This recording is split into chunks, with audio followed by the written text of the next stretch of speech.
Thyroid அப்படின்னாலே பெண்கள் தான் கண் முன்னாடி வராங்க. ஏன்னா நிறைய பெண்கள் வந்துட்டு தைராய்டு ப்ராப்ளம் ஒரு உடம்பு வந்து வெயிட் போட்டு ஒரு பொண்ணு வரும் பாருங்களேன், கண்டிப்பாக தைராய்டு இருக்கானா எஸ்ன்னு தான் சொல்கிறாங்க. தைராய்டில் வந்து ஹைப்போ தைராய்டு ஹைப்பர் தைராய்டு 2 இருக்குது. ஹைப்போ தைராய்டு வந்து தைராய்டு சுரப்பிக்கு வந்து கொஞ்சமாக சுரந்தா அது ஹைப்போ, அதிகமாக வந்துடுச்சுன்னா அது ஹைப்பர் அப்படின்னு சொல்கிறாங்க. இப்போ ஹைப்போன்றது வந்து ரொம்ப வெயிட் போடுவாங்க, எவ்வளோன்னு சொல்ல முடியாது, அவ்வளோ வெயிட். ஹைப்பன்றது அப்படியே உடம்பை வந்து குறுக்கி அப்படியே சுருக்கி விட்டுடும். அந்த மாதிரி 2 வகையாக இருக்குது. நிறைய பேர் வந்து ஹைப்போ தைராய்டில் தான் பாதிக்கப்படுறாங்க. இதுக்கு வந்துட்டு இது ஒரு ஆட்டோ இம்யூன் டிசீஸ் தான். இது நோய் எதிர்ப்பு சக்தி கம்மியானது தான். அதே மாதிரி அயோடினும் இதில் வந்து வரும். இந்த தைராய்டுன்னு வரும்போது அயோடின் குறைபாடும் வந்து தைராய்டை கிரியேட் பண்ணுது. நிறைய பேர் வந்து அயோடின் கம்மியாக, அதாவது உப்பு அது வந்து கம்மியாக சாப்பிட்டுட்டே வந்தால் கூட இது வந்து குறைஞ்சி தான் வருது அப்படின்னு ஒரு ரிசர்ச் கூட சொல்லியிருக்கு. ஸோ அதனால் இந்த தைராய்டு ப்ராப்ளம் வந்தால் நிறைய பேருக்கு ஏன் ஃபர்டிலிட்டி அஃபெக்ட் ஆகுது, ஏன்னா இது வந்து ஆட்டோ இம்யூன் டிசீஸு, ஹார்மோன் ரிலேட்டடானது. அதனால் ஃபர்டிலிட்டி அதிகமாக பாதிக்கப்படுது. சில பேர் வந்து பார்த்திங்கன்னா தைராய்டு ப்ராப்ளம் இருந்தும் கூட சில பேருக்கு வந்துட்டு குழந்தை பெற்றுன்னு போகிறத பார்க்குறோம். அது அந்த தைராய்டோட லெவலை பொறுத்து இருக்குது.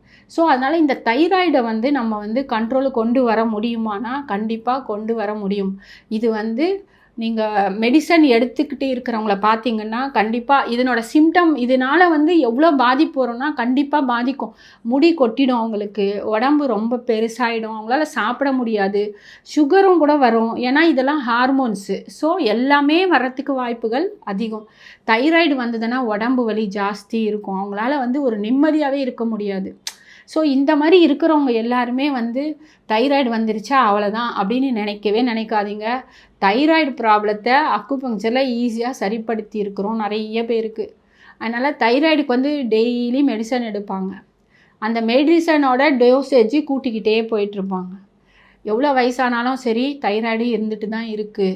ஸோ அந்த தைராய்டுன்னு சொல்லி கவலைப்பட தேவையில்லை. நான் தைராய்டு பற்றி நான் விளக்கமாக நிறைய சொல்லலை, ஏன்னா தைராய்டுன்றதை நீங்கள் பெருசாக பூதகரமாக நினைக்க வேண்டாம். தைராய்டு இருந்தால் கண்டிப்பாக நீங்கள் வந்து அக்குபங்க்சர் கிட்ட வாங்க.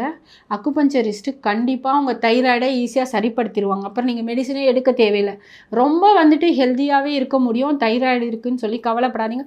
அந்த மெடிசன் எடுத்தால் மட்டும்தான், தைராய்டுக்கு வந்து நீங்கள் மெடிசன் எடுத்துகிட்டே வரீங்கனாலும் அந்த உடம்பு வெயிட்டு குறையவே குறையாதுங்க.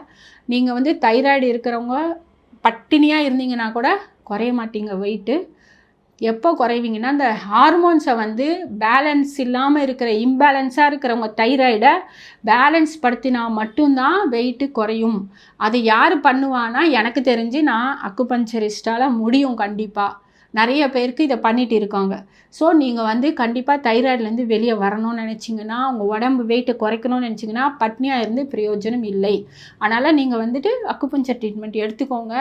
நல்லாவே உங்களுக்கு அதாவது தைராய்டுன்றது 0 கரெக்டாக நார்மலுக்கு வந்துடும் ஒரு இது ரிப்போர்ட்டு. அதுக்கப்புறம் வெயிட்டும் குறைய ஆரம்பிக்கும். அது எப்படி நடக்கும்னா அந்த ரூட் காஸ் பார்த்து நம்ம அதை கரெக்ட் பண்ணுறதுனால தான். அதனால் தயவு செஞ்சு தைராய்டு பிரச்சனை இருந்ததுன்னா கால் பண்ணுங்கள், நான் உங்களுக்கு சொல்கிறேன்.